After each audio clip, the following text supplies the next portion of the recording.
So guys, as it turns out, my clock was missing from the radio, and for the life of me, I could not figure out why. So I emailed Dynavin support. They were really responsive. And this sucker over here, which is for your GPS, I had accidentally forgotten to put it back when I messed around with this the other day. Where is it? It was buried in here, where I left it off. So, in case you ever guys find yourself in a situation where you're missing the clock, that is probably why. Make sure you don't forget that, and you make sure you're plugged all the way in there. So that's great. One other thing I did want to touch on is just to confirm, this right here is your Sirius plug. So if you're getting the Sirius XM extra tuner, you'll want to use that. Again, that is indeed this plug on the end here. That is in the place of this one over here. This yellow one you're not going to be using. And last but not least, I did want to touch on, I was talking about not knowing what this plug was for. This does have to do with aftermarket video cameras. So this unit, this JST connector, I think 8-pin or 10-pin, this one is fully related to your backup camera. Lastly, I do believe, but I could be mistaken, I'm going to go out on a wild limb here, and I'm going to say that this little one in the center here that is not plugged in, that is actually your heads-up display. So if you opt to get the heads-up display and use that, that's where that would get plugged in, and that would kind of round out the installation here. Now it's a little bit buried away. There is a lot of documentation on this head unit, but there is a document that explains what each one of these sockets are on the back of this. So I'm going to show this to you guys right now. All right, guys, here is the diagram that I was referring to in the other video, and this has an explanation of each and every one of the key components on the back of the unit. Now, I'm not going to go into too many of these because in the video I explained most of them, but there are two things I want to clarify to make sure I call them out. Number one, this connector right here is a 4-pin connector, but it only has 2 wires coming out of it. Those 2 wires are going to be the 2 wires that go to your steering wheel for your audio control. So if you have the audio control steering wheel, you need to make sure that's plugged in and seated appropriately in order for your steering wheel controls to work. The second one I wanted to cover was the sub. Now, there's not that much documentation in here, but notice there's one plug here, and there's a sub wire black and a sub wire white. Typically, what Dynavin says is plug the black one in, and if your subs work, great. If not, then plug in the white one. I really don't understand the explanation for that. I suspect it has to do with the fact that in the Shaker 1000 cars, I believe that there's 2 subs. You have your subs in the door and the doors, and then you have the sub in the trunk. I believe that's what it is. I can't be quoted on that, but take it what you will. The documentation in here says plug the black one in first. If it doesn't work, plug the white one in. The last thing that I want to cover here is an explanation of this connector right here. That little 4-pin connector. I have said in the past I thought it was related to the heads-up unit. It is not. Okay, I want to be clear about it. It is not. Actually, this 10-pin connector, which I referred to as the camera connector, indeed, that is primarily for the camera, but that 4-pin black connector is actually related to your heads-up unit. So, notice on this on this screenshot, which again is an older screenshot, there's no 4-pin connector on here. There's actually this 2-pin twisted connector here, which doesn't have any information attached to it. I suspect that that's been replaced by the 4-pin connector. And if we scroll down here, I'm going to take you into this other button here, which takes us to the documentation for that camera wire specifically. And you'll notice here, here is that 4-pin connector, which explains it's for the heads-up display. So this is what I mean when I say the information is a little bit buried, and I personally wish all of this was kind of printed out and sent as part of the package, but it is available. I'm going to make it more available to you guys by adding links to both of these documents directly in the video description. But the key thing to know is that you definitely do have the appropriate amount of wires in order to get your system working. If you guys have any questions or anything related directly to the wires, obviously just drop a comment below, and I'll get back to you. All right, now back to the other video. So I'm going to get this put back together. I'm going to wrap it up. I'm going to see if my clock is back now that I have this plugged in, and hopefully that will take us to kind of the conclusion of this video here. All right, so we're going to go ahead and we're going to turn this on.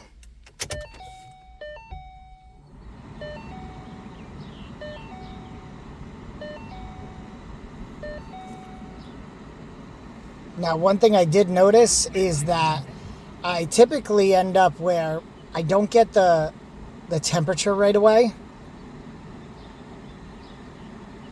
So if you notice at the top here, I don't have temperature. In the original car, I did get temperature right away. Let me start the car, see if we get anything else.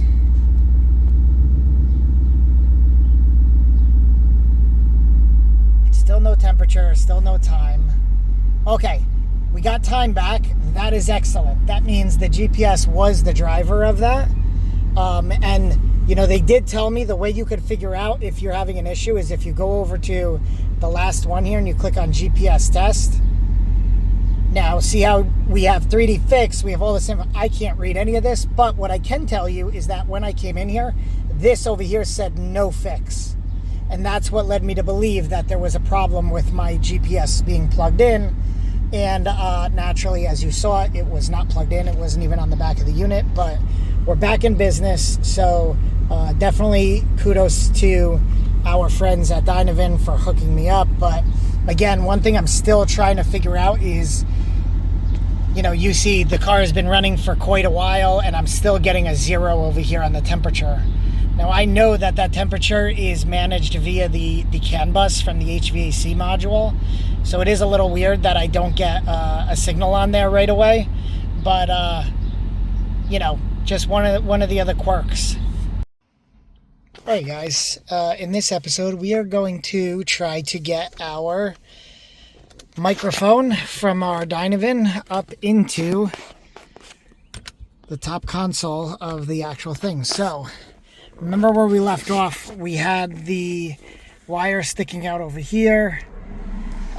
We need to get it through behind basically this piece to pop out behind the A-pillar and then carry it up the A-pillar. We're going to stuff it behind the headliner and then have it pop into here. So let's start with the gauge bezel. That might be the best place to start. We're going to remove that. So we'll just kind of grip that, pull it straight out. Whoa. Whoops. Now this part is going to be a little tricky. We're going to pull that away. All right, so now that gives us access to kind of the back here where we can try to slide some of this up.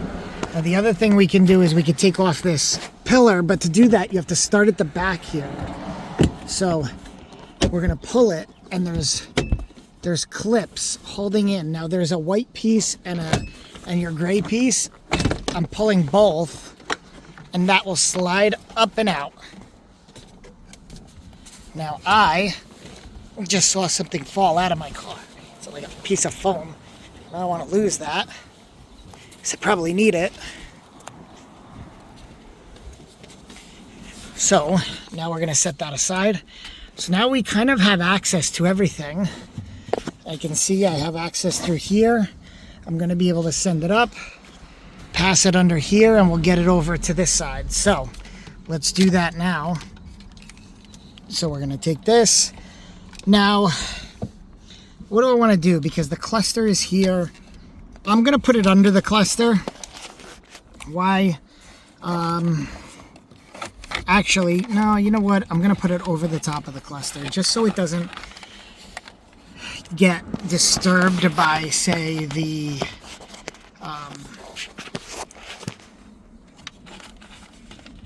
you know, the steering column moving up and down.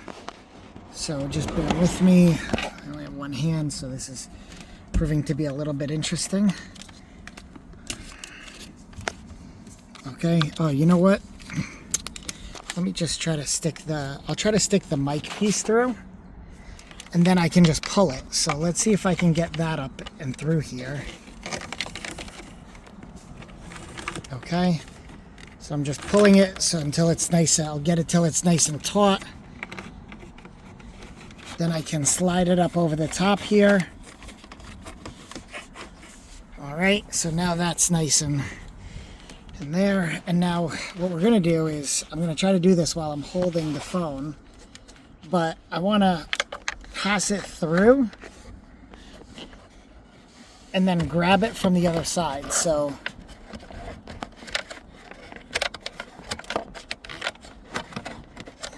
which is proving to be a bit of a struggle. All right, so I balanced you guys on there, and now I got two hands. So now I've pulled it, I'm pulling it, and now I'm going to have it go nice up and over. So now this wire is over the cluster, it's over everything. I can get my cluster bezel back in. That snaps right in nice and easy, so that's in. Now we have our wire sticking out over here.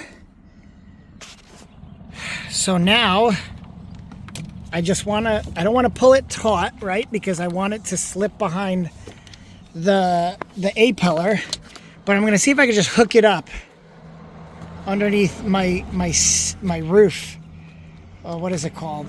Well, I'm not sure. But now I have it hooked over kind of that top lip there. And now the A-pillar should just be able to snap right in. So I am going to try to slide my A-pillar back in here and hide that wire while just line up, right? Line up your clips, and it should just snap in, you know, one clip at a time. Okay. So now my A-pillar's in, my wire's up, it's over here. So now I'm just going to use my hand, I'm going to feed it in the back, right over. So now remember, like I told you guys, look at this. There is a massive amount of wire here. So to get this, I've pulled this down once before. It actually feels a little bit frightening if I remember that the clips are very like stiff, but what I've done is I've pulled it just a hair away because I'm not sure how these clips are actually retained in. It looks like they're over there. They're like pressure clips. But, you know, I pulled this down once before and it felt like breaking. I don't feel like doing that again this time because last time it was a little bit scary. So what I'm going to try to do is, honestly, what will make it look better is if I could feed it up and over kind of through here. So let me give that a shot. Right, this is where my mirror wire goes through. So I'm going to see if I can feed the mic through there. Yep, pull it down a little, slide it in. And unfortunately, this is where like I can't see anything.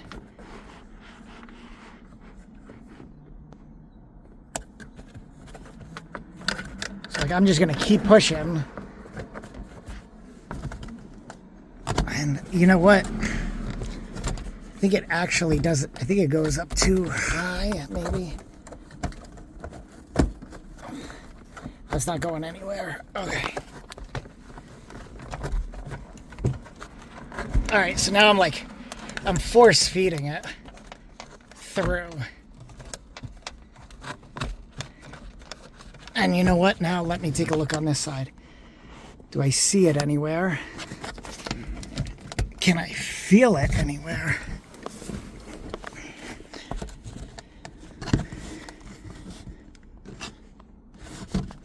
Oh, there it is. Oh, sweet. Okay, so now I'm going to pull that through. Okay, so I gave it a little yank. Now you see nothing. We have nothing here. So now all I'm going to do is tuck this back in. You know, keep turning it, tucking it.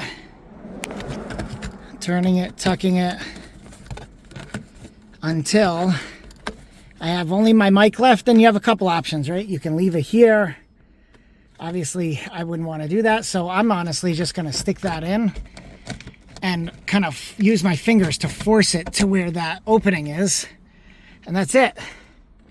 Now, I don't know how it's going to work. I mean, I will see the next time someone calls me. I'll test it out. But that, guys, is pretty much how you're going to get that mic very quickly in the span of a few minutes up into that overhead mic opening. So thanks, guys, and good luck with your install. I'll catch you in the next one. See ya.